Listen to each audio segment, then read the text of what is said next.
Блаже Конески обстојува како заштитник на нашата модерност.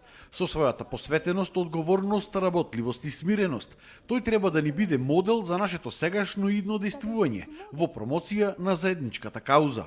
Ова денеска во Небрегово го истакна председателот Стево Пендаровски на манифестацијата организирана од Институтот за македонски јазик по повод 100 годишнината од раѓањето на Конески.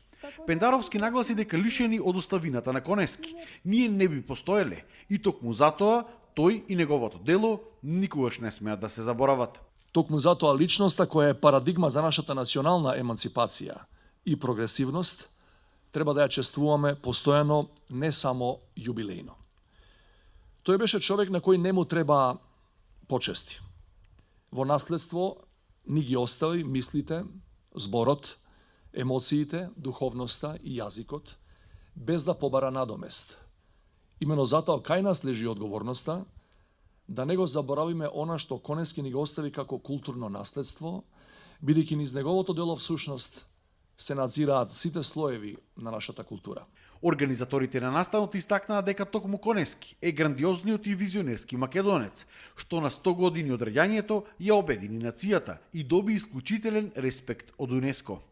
Во манир на голем филолог, со студиозност и доследност, му докажа на светот дека македонскиот јазик е засебен во однос на соседните и другите словенски јазици, што заслужено доби кодификација со своја азбука, правопис, речник, граматика.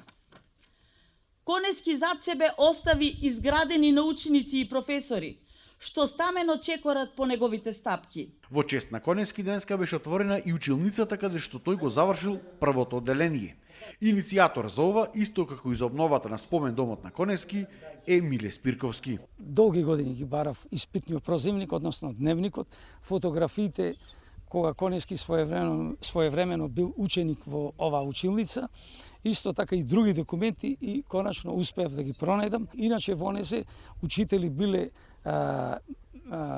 Милица Паунковиќ и даска учител Предраг Гајш. Јас исто така го најдов листата на инвентар кои биле на предмети кои биле присутни во училницата, така да за блиска иднина се надевам дека истите тие предмети ќе успеам да ги пронајдам и сместам во неа.